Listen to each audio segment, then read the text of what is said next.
So I have to imagine, I've never written a biography myself, but I have to imagine that in order to keep you interested for the 5 years it takes to write a book like this, there has to be some amount of discovery in it for you. In other words, you wouldn't want to write a biography about someone that you know everything about, right? That's right. So I wanted to ask you, what aspect of Steinbeck's life, or what incidents in his life, what themes surprised you as you moved through your research that maybe you didn't know when you started? Well, that's a great question. I think what probably surprised me the most was um, this obsession that he had with Mort Arthur, with the Arthurian legend. And the reason I think that he was so engaged by that story, obviously it had captivated his imagination when he was about 10 years old, when he got a children's version of Mallory's story. But of course, he tried to incorporate that story into some of his books, certainly in Tortilla Flat. Nobody else could see how Danny and his friends were Knights of the Round Table, but Steinbeck certainly thought it was obvious. And then, of course, later in his life, his attempt to translate or rejuvenate Mallory in some sort of modern lexicon or syntax that he didn't complete in his lifetime and was very frustrated by. But there's a very telling letter that he wrote. So he had gone to England to work on this project, and he'd written a little bit, and he sent back to his editor and his agent in New York, and he heard right away from his agent, who didn't like it at all, and of course Steinbeck was upset about this, and he wrote back and said, I don't think I can give up on this. He said, there's something terribly sad in this story. I just know there is. And I think when I read that letter, a lot of things kind of fell into place for me. Steinbeck's great talent was this empathy that he could deploy for people who were otherwise displaced, dispossessed, invisible, marginalized. They show up again and again in many of his books. When Steinbeck tried to write The Grapes of Wrath, initially he started out with a different book and a different approach. He initially thought it was a story about the landowners and the techniques that they were using, the vigilante groups and other means they were using to kind of keep the migrants under control. And he couldn't make that book work, and he finally tore it up, and it only fell into place as The Grapes of Wrath when he kind of turned the telescope around and looked in the other direction at the migrants and realized that they were the story and that was the frame of reference. And so the Joad family comes into existence. Well, I think that the Steinbeck's interest in life's difficult chapters and how they play out in people who aren't often noticed and often aren't heard from was kind of the key to understanding how he worked. Now, as the title suggests, he also had this innate anger at injustice, he hated bullies, he hated anybody being taken advantage of. He hated people that were more powerful than the rest of us. And so that was a big part of it. But I really think that it was his affinity for human suffering, even if the humans who were suffering didn't perceive themselves as being particularly unfortunate. And so that did sort of surprise me. I mean, very early on, I kind of had that title for this book almost from the beginning, because I thought that was really important, understanding his best work, his most important and most enduring work, which kind of grew out of the social injustices and economic injustices of the catastrophe that was the Great Depression. That was clear to me. But this kind of feeling that I think he had in the pit of his stomach for people that caused him to appreciate them in a way that most of us don't. I think that was probably maybe the thing that I learned that was I think the most telling. There's there's a wonderful scene in Cannery Row where Doc says, why is it that all the characteristics that we tend not to like in people, greed, self-centeredness, meanness, selfishness, the willingness to exploit others. Why are those the keys to success when all of the things that we tend to value, generosity, loyalty, honesty, guilelessness, innocence, tend to be the things that mark you for failure in life? And I think he saw that equation as a fundamentally sad proposition. I wonder if that was part of the sadness he saw in the Mort to Arthur. I think in Mort to Arthur, that was part of it. But I think that, he also felt that it's humankind's destiny to fall short. Mm-hmm. And even the greatest, strongest, most virtuous knight was destined to kind of fall short in whatever quest was at issue. And he certainly felt that was true in his own life. He felt that writers are like knights. They are on a quest for the perfect story, the perfect novel, the perfect phrasing that you could never quite make. You're destined to fall short, and always to fall short as you run out of time. Now this may be, I may be too close to the subject here, given my job, but I tend to think of Steinbeck as having different phases, like Elvis. There's like young Elvis, there's old Elvis, Sag Harbor, Steinbeck, Yeah. And I thought you did such a great job. I thought you did a great job with the entire chronology, but I was especially captivated by your narration of his struggles as a beginning writer, not only in high school and at Stanford, but also in that period in New York when he moved there, and then when he moved back to California after that. And I think what made that aspect of the book so affecting to me is that you also described the incredible rise of his career well. In fact, you described this 5 years beginning with Tortilla Flat. So in 1935, you called that the most productive period for any American writer, that's quite a statement. Do you want to talk us through that? Well, if you look at the books from 1 year to the next, you have Tortilla Flat, Indubious Battle of Mice and Men, The Long Valley, which assembles his stories, and then The Grapes of Wrath. So from 1935 through 1939, every year, Steinbeck delivered a book that just kind of took readers by storm.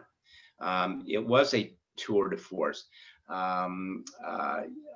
There's no doubt that other writers have had very, very productive, fertile periods. I just think it is striking that he was able to go from 1 year to the next, just kind of dazzling readers and critics. I was really interested in that. Even though he's a big success in his mid 30s, but he at the same time did have this kind of long apprenticeship, and there are a bunch of reasons for that. It's just the way he was wired. It was the way he was put together, the way he was made as a writer. It took him a while to find his way. But some other factors that go into that are that, one, he missed the war, so he was not a casualty. And by casualty, I mean not so much in the literal sense, but in the kind of metaphorical sense. He wasn't a casualty of the cataclysm of the Great War as the Lost Generation writers were. He hadn't seen his kind of literary lineage sort of jerked out from underneath him or ripped away in the same way that Fitzgerald and some of his contemporaries had. And so Steinbeck had to kind of, and he was on the West Coast. He was a Western writer. He was isolated from what was happening in New York and what was happening in Europe. And so he had to make his own way. And it took him a while to figure out what way that was going to be. You know, for Hemingway and for Fitzgerald and Dos Passos, it just seemed the most natural thing in the world to kind of reinvent literature out of this kind of rubble that they were kind of kicking around in after the war. And by finding their own best subjects were themselves. And Steinbeck didn't see it that way for a long time. The first book was about pirates. So he didn't naturally fall into this category of post-war writer that was so important to literature at the time. And so he was an outlier. And but he was an interesting outlier. And when he found his way, I think he occupied a very unique niche in American letters during that time. I think that's another reason why those books of the 1930s are so striking. Nobody else was doing anything quite like that, and at least not among major novelists and short story writers. There's certainly people writing works of social protest, and I don't mean to minimize that, but really nobody so much in the mainstream as Steinbeck was, that was as interested in what was actually happening on the ground in the depths of the Depression. So on the call, we have a lot of scholars, a lot of people whose work I admire and have read, and so I want to nerd out for a minute, if you'll let me. Please. I really enjoyed your style of citation and notes in this book. I found it to be incredibly clean and readable. The way that your notes were listed by page at the end, but they weren't called out with numbers or footnotes or anything within the text. And so it allowed you to read without interruption. But if you wanted to know where you found these facts or anecdotes, it was so easy to find in the back of the book. I think we should all use this technique. I think it's tremendous. And coupled with the extensive bibliography that you've included here, I think this is a kind of book that I would like to assign to students for its structure and format as much as for the content. Did you come up with this? Where did you find this? No, this is actually pretty. It's exactly the way I did it both in the Audubon and Carson biographies, and it's pretty standard among biographers. I believe it's called the following phrase. So there's a little italicized phrase that tells you what passage is being referred to in the text. I can tell you that I know a lot of biographers, and we all share one common trait, which is that when we look at a biography by some other writer, the very first thing we look at is the back of the book. We go right to the acknowledgments, we go right to the bibliography, we go right to the notes, because that's where you show your work. And they're a gold mine of information. But I think what you want to do with a book like this which is intended for a general audience, but which is also intended to is also based on serious research.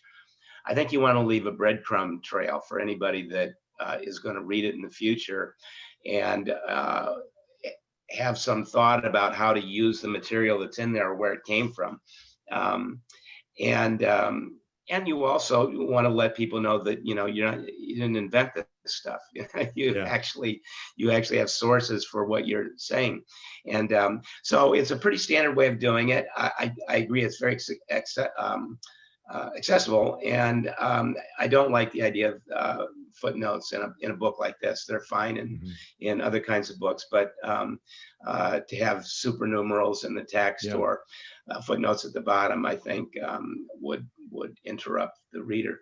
If you'll bear with me for just very brief, I'll tell you a quick story that may amuse some of you, because it absolutely horrifies my colleagues. But the way I do these notes is, most biographers there are software programs you can use that will keep track of citations, or at a minimum, people kind of, as they go, are putting down the citations. I've never been able to do that. I can't stop writing to, make a note about where I got the information from. I just don't do it. It interrupts the flow, and I don't like to be interrupted. So I write the entire book. I work from these sources. I'm looking at the letter in question at the time, but I'm not making a note about it. And when the book is done, and I've gone through it at least once with my editor to make sure that it's kind of in semi-final form, then I go back to page 1, print it out, and I highlight the first fact that needs a citation, and then I go find that. I go find that Wow. letter. I go find You that fact check your own book. I fact check my own book. It takes about a month. That's it? Wow. About a month. And it's grueling. And again, when I tell other biographers I do it that way, they're absolutely horrified. They can't imagine. But it allows me to write the book the way I want to do it the first time through. And as you just suggested, it is an invaluable fact-checking device, because no matter how scrupulous you are, you make little mistakes, you confuse dates or something, and so it's a second chance, and we all need second chances in book writing to get things right. And so that's how I do it. It's cumbersome, but it works. Thanks for sharing that. That's really fascinating to know that process. It kind of leads me to another question that I wanted to ask you about sourcing, which is, as you went along, was there a period of Steinbeck's life that you wished had been better documented, or for which you wish there had been better sources? Oh boy, I don't think so. It's always true that the early days are the documentation is the thinnest. When he's quite young, and a lot of not much has survived that he wrote when he was in grade school and high school. So it might have been nicer. However, at the National Steinbeck Center in Salinas, there is a very unusual resource, and it is this huge collection of recorded interviews that were done mostly in the 1970s and early 1980s by a librarian at the Salinas Public Library named Pauline Pearson. And Pauline was a great fan of John Steinbeck, and a very knowledgeable person about Steinbeck's life and work. And she made it her business to interview people that had known John Steinbeck and grew up with John Steinbeck while they were still alive. And so there are, I think, hundreds of interviews that are on tape there. They've never been transcribed. If you want to know what's in them, you got to listen to them. And I spent months listening to them. I ended up with 100 single-spaced pages of notes from those interviews, about 50,000 words in a Word document that were taken from those recordings. And so, and these in many cases were people who knew John Steinbeck when they were in grade school, and as well as later on. So there was actually pretty good material on his early life. Later in life, John Steinbeck rarely let a day go by that he didn't write 2 or 3 letters to people. And many of them, most of them probably have been preserved and are archived and well curated at places like the Cox Center, at Stanford, at Berkeley, in Salinas, and there's also a wonderful collection of his editor's correspondence at the University of Texas down in Austin. And so I never felt like there wasn't enough. It was more occasionally a feeling that there might be too much, or almost more than you can handle. But that was great, and it's a wonderful resource. And so no, I didn't feel like there was a part of his life that I couldn't access because I just didn't have the material. And I was very fortunate in that I was allowed to read Tony Heiler's collection of his letters to his sister Mary Decker, and those were great. And other scholars have seen those, but not very many. And so that was really great. Yeah, I was going to say that I wanted to commend you on using those two those exact two sources, the Tony Hyler letters from Mary Decker or to Mary Decker, and the audio recordings at the National Steinbeck Center. I mean, the amount of diligence that you put into uncovering new sources is, it's not what you would expect from a general interest nonfiction book. And I mean that with all respect. Just it's in the kind of intense scholarship that people in this world, the academic scholarship world, admire tremendously and understand deeply. And Well, think I appreciate that. great work. You try to look in every possible direction, and I think it's Robert Caro who said that the one thing a biographer has to do is make sure that he or she always turns the page, never skip anything, never bypass something, because you never know what you're going to find in that letter that looks inconsequential and unimportant, and just like the last 20 letters that you read. And there are big parts of Steinbeck's paper trail that are like that. When he and Elaine were traveling to Europe, a couple times a year in the 1950s, there are these sort of travel letters from fancy hotels all over the world that they're all sort of similar, and yet each one is distinct from the other. So I read them all, or at least skimmed them all, and to see what was in them. And that's just that kind of comes with, I think that comes with the territory if you're doing it right. Yeah. Well, I want to invite people to put a note in the chat. Just write question if you'd like me to call on you to ask a question. And I want to start off with a question that was sent to me ahead of time from Dr. Lumbuzi in Congo. And his question is this: having gone through Steinbeck's life and work, what can you maintain in the end about Steinbeck's relation to racism?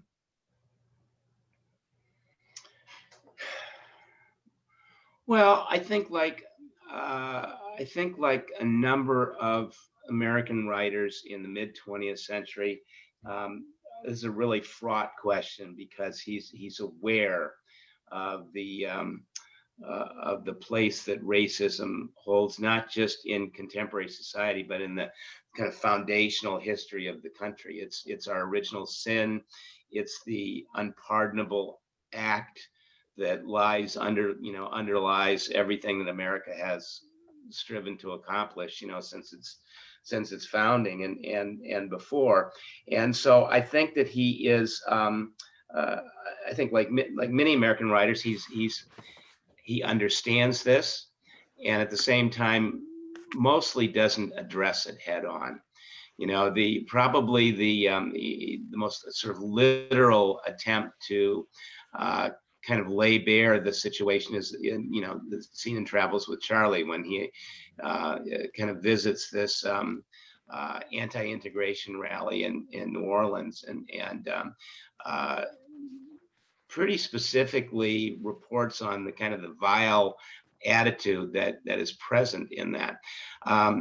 He doesn't turn the same vision toward New York, I don't think, or really anywhere in his work in quite that literal kind of direct, frontal way. So I never know how to answer this question, because I think that it's not a subject that seems to be central in his work.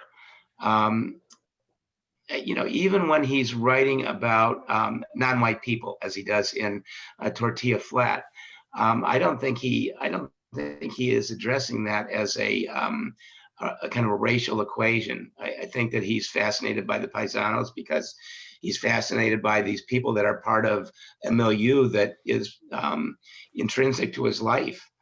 And so I don't think he avoids the subject. I don't think that he approaches it very directly, except maybe in that passage in Travels with Charlie. And I know that's not a very satisfactory answer. I suppose the real answer is that the failure to address it more head on maybe says more about Steinbeck and the time he lived in than anything that he kind of overtly attempted to write about it. But it's a hard question, and I feel I don't have a good answer to it, and maybe that's because there isn't one. I have a question from Mike Curtis, who went ahead and typed the question into the chat, so I'll just read it. Did John Steinbeck ever comment about the internment of Japanese Americans during World War II? Yeah, he did. Ed Ricketts was really upset about what happened to Japanese Americans during the war, and they were both involved. Now Steinbeck was in New York at the time, but he was aware of what Ricketts was doing. Ricketts was organizing to protest this, and wrote about it and recognized that this had been a tremendous injustice. And I know that he communicated with Steinbeck about it, who certainly would have disagreed. But he was on the East Coast at the time, so he was kind of separated from what was happening in California. But he certainly knew about it, and he knew that Ricketts was particularly upset about it. Yeah. Kevin Hurl has a question. Some biographers intentionally introduce one or two inaccuracies in order to trip up future scholars who might use their work without citing them appropriately. Did you do that? Well, I am going to confess right away that I've never heard that before. I think it is. Well, I guess I've never heard that said before. I don't know anything about that. I did not do that. And I wonder what would be the purpose? I mean, where's the satisfaction of knowing that you've fouled up another, hardworking biographer at some point in the future? I'm a little skeptical of that. Does he have an example? Do we know of anybody that's actually done this? I don't know. Maybe if you have an example, Kevin, throw it into the chat. We'll come back to it. Nick Martinez has a question. Nick? Hey, thanks. First of all, thanks for coming and talking to all of us. I read the book this week. I really enjoyed it. And I'm not coming from a very academic background. I do teach at the university, but I'm on the film side. That's what I teach. And I've always been a lover of Steinbeck. I was reading the book, and one of the things that I noticed was you had a passage in the book that talks about Fitzgerald and Hemingway being in Paris, and how they were in Paris because that's that's where it was okay to be poor or not have a lot of money and this lifestyle. But John never did that. Do you think? Immediately, as soon as I heard you say that, I thought you might follow up on it. But in my head, the first thing I thought was that what gave him his advantage? That he stayed in America as a writer, as someone who was trying to develop his voice, and that's why he connected so much with the American people. And really, he could get the language down because he was living here. I was just wondering what your thoughts were on that. Yeah, I think that's right. That's sort of what I was alluding to before, but talking about how Steinbeck had to kind of make his own way, sort of define his own place in American literature, because he was not part of this kind of lost generation movement. It was his a professor at Stanford, Edith Miralles, who was his favorite writing instructor at Stanford, who told him he should think about, moving to Europe because everything was cheap there and it was no shame to be poor. But then, of course, when the bottom fell out of the economy and the Great Depression worsened, then everybody was broke and there was no shame in it at all. And so the motivation for leaving wasn't there. For Hemingway and Fitzgerald, there was a lifestyle in Europe that they appreciated. There was no prohibition in Europe, so you could drink freely there, although you could drink pretty freely in America too. But it was more out in the open, I guess. And but it was inexpensive to do that. But I think you're absolutely right. I think Steinbeck did gain some special leverage by virtue of the fact that he was not part of that club. And as I said earlier, for a long time, Steinbeck wasn't sure what to write about. And it took him a while to find his way. And when he realized that what he could write about were were people that he understood and heard that a lot of other people didn't understand and didn't hear. I think that he was home free then, and yeah, the fact that he missed the war, he missed going to Europe, I think probably contributed hugely, enormously to his success and to his finding his way. So next up is Jeremiah Davis. Jeremiah, do you have a question? Yes, thank you. First, Mr. Souder, thank you for doing this. And I'm from Minnesota, so I can empathize with your conversation about the snow. I wanted to ask, so what do you make of the academic reception of Steinbeck, where there seems to be waves of interest followed by periods of popular academic opinion kind of viewing him as like a high school writer, where there's times where he's hot, and then there's times where he's not, and he's not as widely loved as maybe that people here would like. Well, this is one of the big questions and problems around Steinbeck, and there was a famous episode. I think it was 1989. It would have been the 50th anniversary of the Grapes of Wrath, and it was the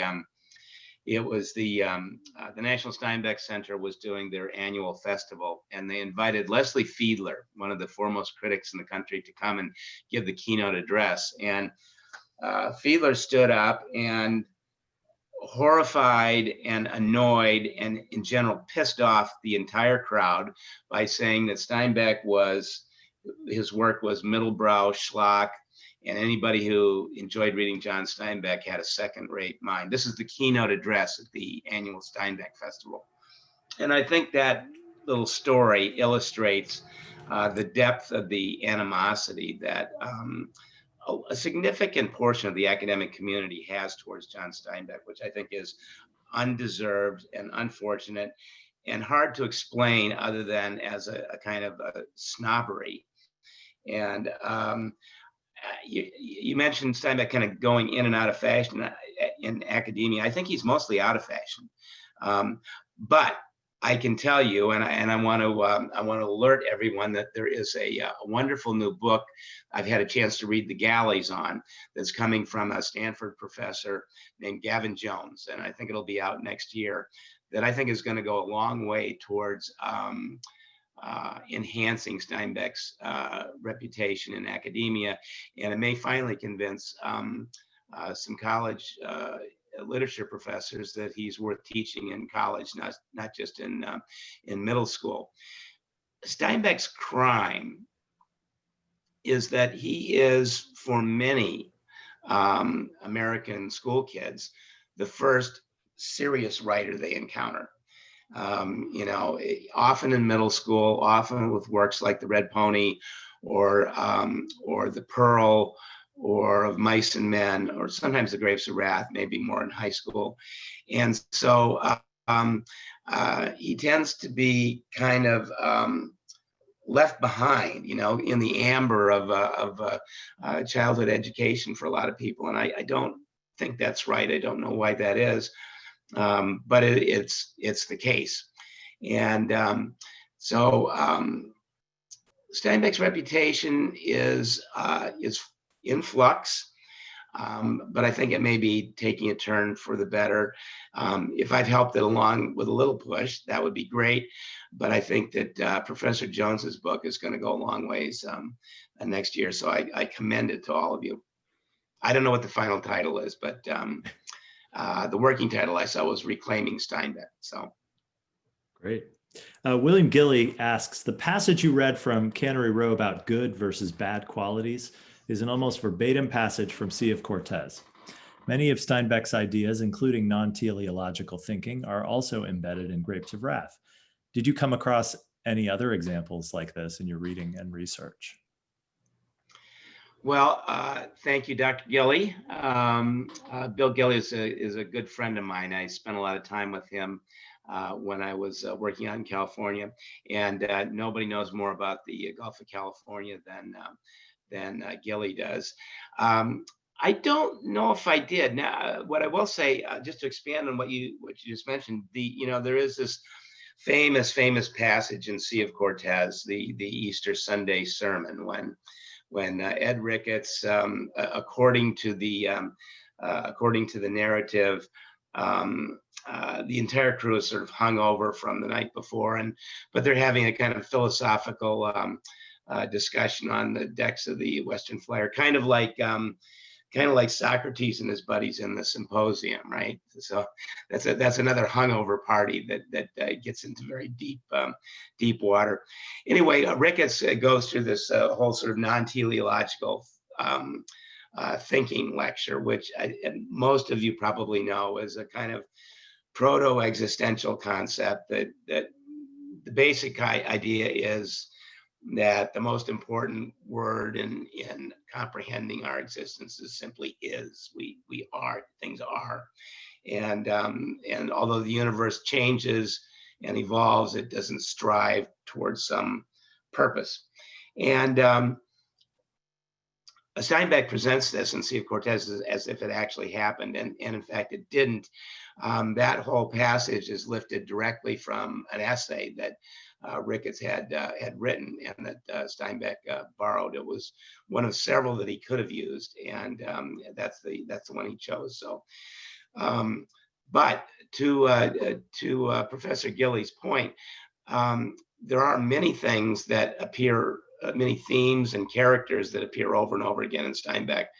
Ed Ricketts is in at least 4 or 5 of his books. In 3 of them, in Dubious Battle, Cannery Row, and Sweet Thursday, as a character named Doc.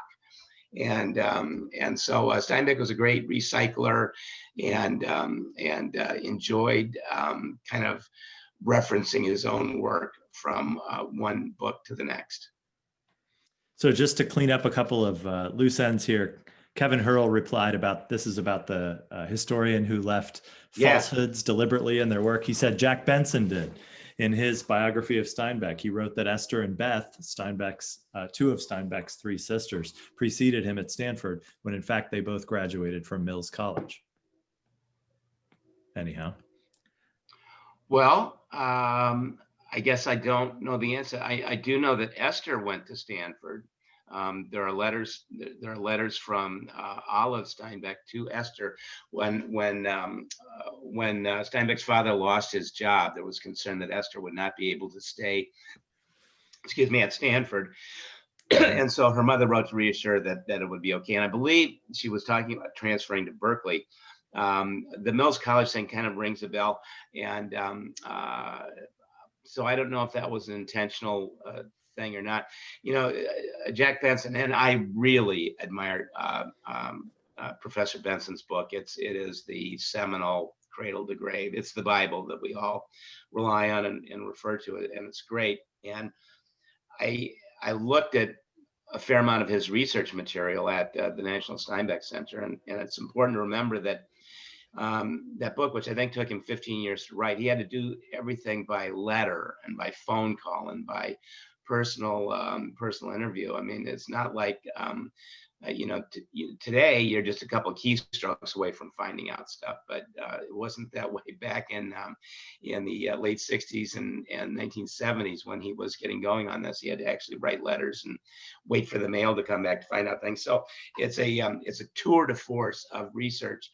But he was also having to negotiate with the estate and with the family as to what he could and couldn't put in. And so it wouldn't surprise me if in a peak he suddenly decided to sort of, plant a little something there for people to find in the future, just to kind of annoy everybody. But I don't know that to be the case.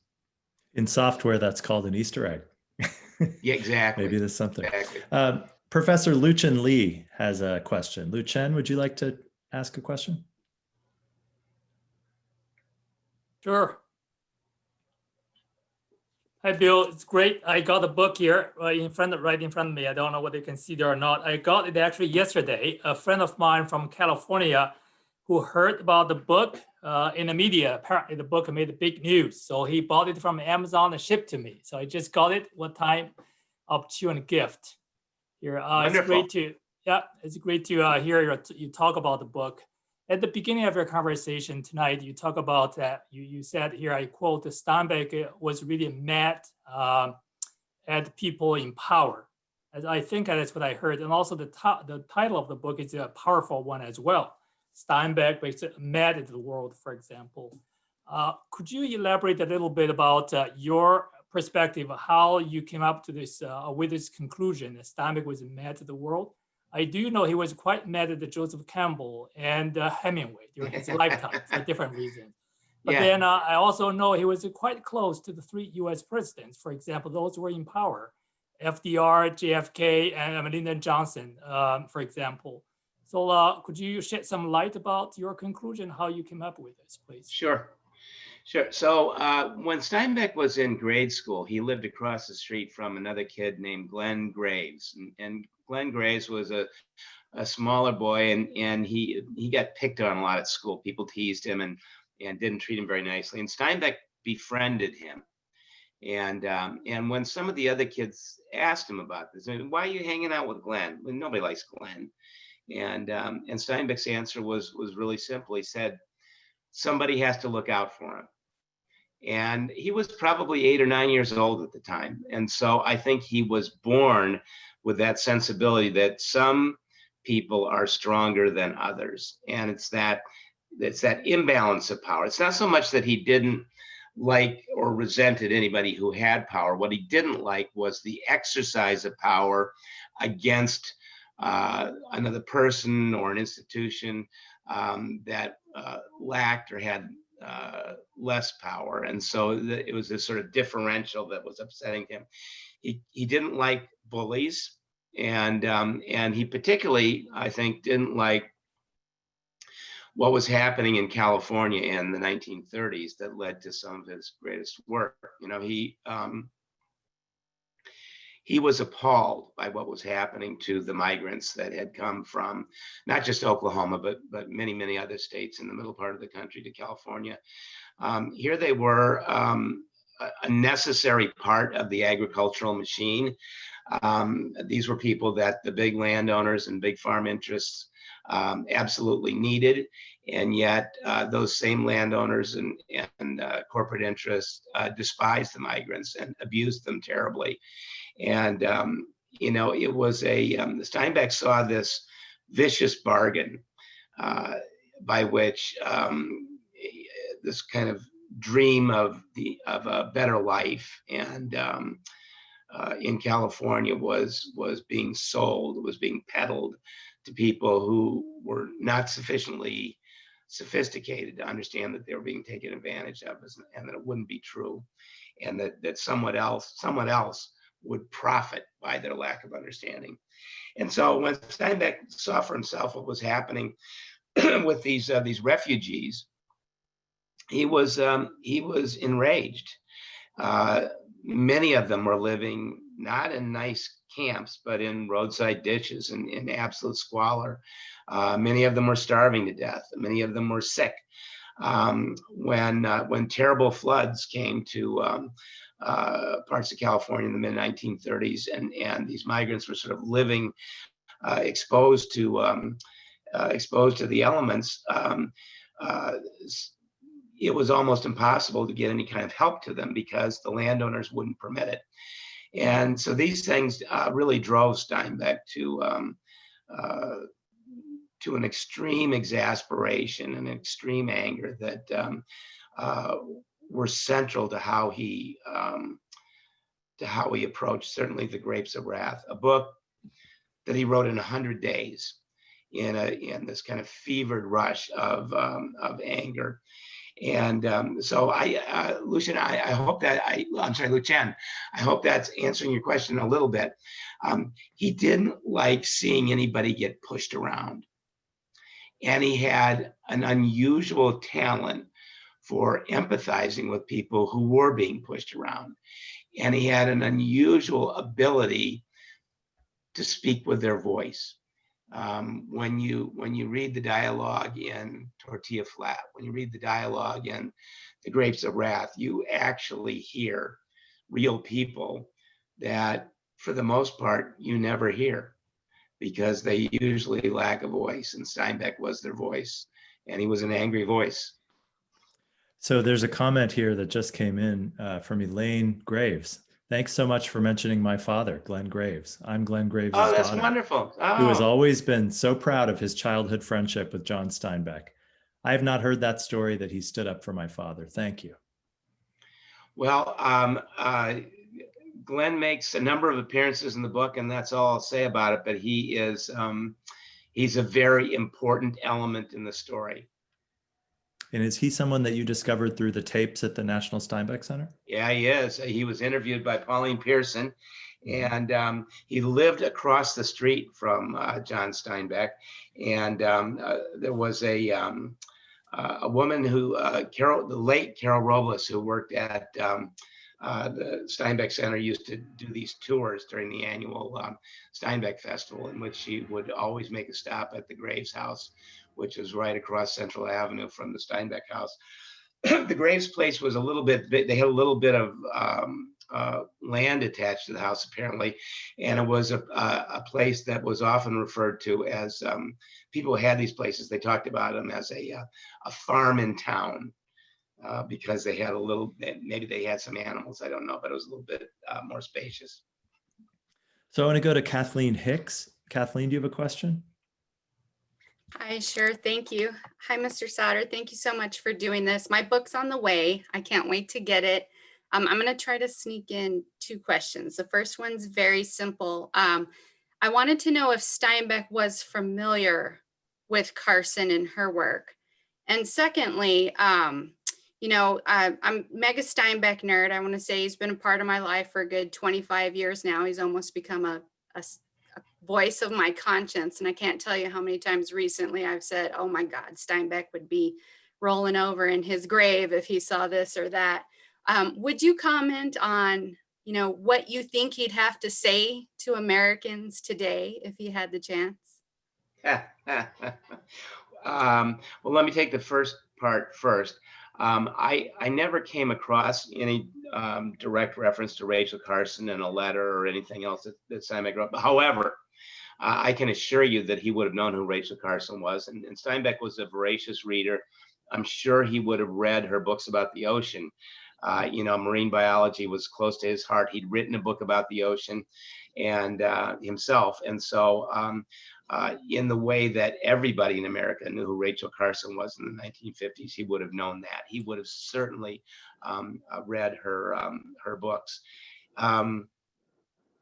What would he say? This is a question that comes up all the time.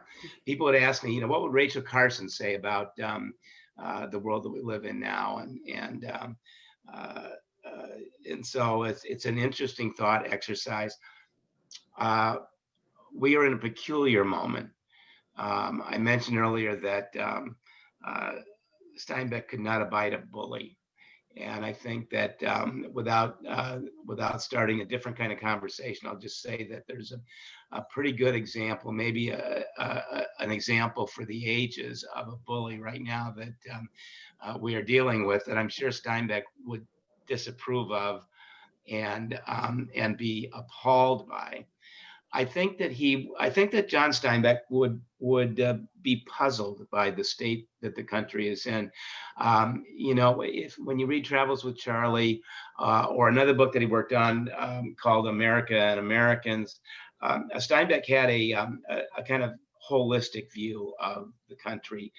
He thought, and this sounds almost quaint now, although, you know, just it seems only a few years ago this would have been kind of a common sense take. It seems quaint that we used to think that Americans have much more in common than they have that separates them, that our differences are much smaller and less consequential than our similarities, that we are people that share a history and a perspective and a personality that is that has some universality to it. And of course, as we have learned recently, there are divisions in this country so deep that they appear to be insurmountable, unbridgeable.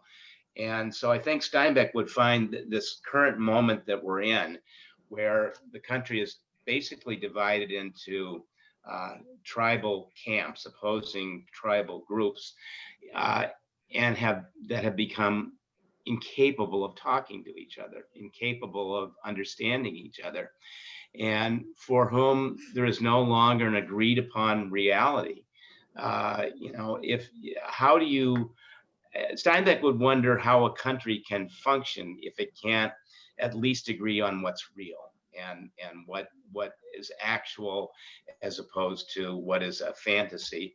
And of course he would be,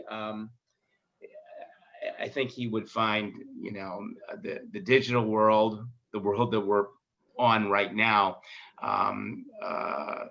unfortunate. So we have time Thank for we have time for, I think, a couple more if you're game, Bill. Absolutely. Okay. Gabriel Thompson. Gabriel, do you have a question? Yeah. First, just really looking forward to reading the book. Sort of a craft question. I wrote a biography of someone who was really inspired by Steinbeck, a man named Fred Ross, who ran the migrant camp that Steinbeck had visited in Arvin. And no one had written a biography of Ross, and so it was sort of easy if I didn't have any other books to look at, which I think could have been helpful. But I'm also wondering, as a biographer writing a book about someone that has had previous books written about him, how you approach that, because I would think that it could be helpful, that it might point you some ways, but also at some point I want to just perhaps toss them all aside and go my own path and not constantly be obsessively comparing whether I looked in this folder, in this archive, and what influence, like trying to weigh it. And I'm just curious to hear how you manage that process of dueling biographies. So my background is in journalism. I was a reporter and I was actually a film critic for a number of years, and I did a lot of sort of newspaper magazine reporting for most of my career, actually. And one of the things that you learn to do in journalism is to identify a story. And so that's the lens I look at everything through. Where's the story? And it's a good thing to do, because telling stories is how you get readers to go from one page to the next. So in my mind, when I'm thinking about a book, or when I'm actually working on one, the question that I always want the reader to be asking is, and then what happened? And this is one of the reasons that I like biography, is because you start with a main character, and you start with a kind of a chronology, a narrative that basically runs through the course of someone's life. And so you're sort of in business from the start because you've got a story to tell. And so, however, some biographies kind of lose sight of, in the course of telling the life, they lose sight of putting life into the narrative. And so for me, it's not so much about comparing what I'm doing to what's been done before, or trying to do something totally different. I don't even really think about that. I think about how would I tell this story to you to make you really, really want to know what happens next, to stick with me to the bitter end. What could I leave out? What could I emphasize that hasn't been emphasized before? What context could I provide? There's a bunch of stuff in this book about American history, about what was happening at the time that Steinbeck was working, because that context is so important to his work, and to, I think, to the flow of the story. And so, it's about telling a captivating tale about someone's life. We're all interested in what other people are like, and what they did, and what went wrong, and what went right. And not for nothing, one of the things that attracted me to Steinbeck was that he was far from a perfect person. He had a very messy personal life. he could be pretty prickly. He could be pretty mean. It's not absolutely necessary that you love the character that you're writing about, the person that you're writing a biography of, but you have to find them consequential and interesting. And you have to be able to fashion a narrative around the events of their life that you think will push the reader through to the end. I don't know if that's answering the question. I don't, excuse me, I don't look at the material and ask myself, how do I assemble this? I look at the material and I ask myself, well, what's that about? What's he about? And if you walked up to me and said, tell me about John Steinbeck, the book is what I would point to as that'd be my answer. That's how I'd think about it. So we have a question from Gail Steinbeck. Gail? Let me unmute. It's such a joy to read your book. Thank you so much for the great research you've done. Thank you, Gail. Eloquently written. You are utterly brilliant. You should be writing fiction as well. You're so eloquent. But I did have one question. Where did you locate some of these images? I haven't seen some of these images before. And it was exciting.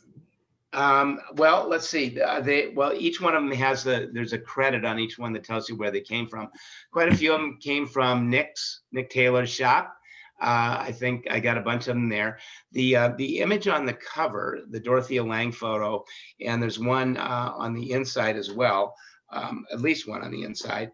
Those come from the National Archives. And Dorothea Lange, of course, was essentially a government employee. She worked for the I forget which one of the agencies she did her photography for, but all of those photographs are kind of owned by all of us. They're in the public domain, so you and I have access. If you're looking for stuff like that, go to the National Archives, go to the Franklin Delano Roosevelt Library, which is it's under the rubric of the National Archives, and you can find hundreds and hundreds and hundreds of images like this, and they're wonderful from that time period. The photograph of Gwen Conger I got from Ron Seymour, whose father took the portrait, so he had it. And then, of course, the frontispiece by Yusuf Karsh, I got from the Karsh estate. That photo's been around. Everybody knows that photo, but nobody ever used it before. And I thought it should be used because it's great.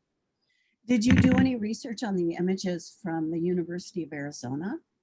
I did not. What do they have? A lot, from what I understand. I'm going to be going there pretty soon to see what they have. Oh, wonderful. No, I did not. I didn't know that they had a collection. And Nick, you know about that? Does Arizona have a bunch of great images? Well, I know that they manage the rights for some images. Okay. So it could be those. I'm curious to see what you find out, Gail. Let me know. Well, I'm working on Tom's memoir, so I'm looking for images right now as well. And yet, you, Bill Souder, actually were you're the first research biographer that I have read that came close to touching on the heart of Steinbeck. And I'm not finished with your book yet, but I'm deeply moved by what you've done. And I'm very grateful. Thank you. That's really nice, Gail. And I'm so sorry that I didn't get to meet Tom. I think I had it in my head that I was kind of working toward that. And then, unfortunately, he passed before we had a chance to do that. But I really thank you for calling in. And it means a lot to me that you are reading the book. So I thank you. Oh, it's wonderful. I'm going to review it. It's wonderful. Thank you. Thank you. Thanks for the great questions, everyone. And thank you, Bill, for taking time and staying up late to in the snow. I mean, it's not like you'd be outside tonight, but thank you so much for doing this event with us. It was a pleasure, Nick, and a real honor to be able to talk with such a knowledgeable group of people. And I'll just say thank you to all of you for not pointing out some terrible mistake that I made, or something that I overlooked or should have done differently. It was really nice. And I miss my visits to San Jose and to Salinas and to Pacific Grove, and hopefully the time isn't too far off when I can come that way again, and hope to see some of my friends out that way. So Nick, thanks very much. It's my pleasure, Bill. Good night, everyone. Take And care, be sure to everybody. pick up your copy of the book, available pretty literally wherever books are sold. The publisher would like me to say, go to the www.norton.com website, and they will link you to whatever your favorite venue is. Get your hands on this book. It's fantastic. And if you have a good local independent bookstore that you patronize or have thought about patronizing, please do. They need your help right now, as many small businesses do, and they're doing a wonderful job of selling this book for me. So if you have an opportunity, by all means do that. But wherever you get it will be okay. Great. Thanks, everyone. And I'll be archiving this video and putting it online. So if you have a friend who wants to follow the conversation, check the Center for Steinbeck Studies website in a couple days, and it'll be right there. All right. Good night. Good night.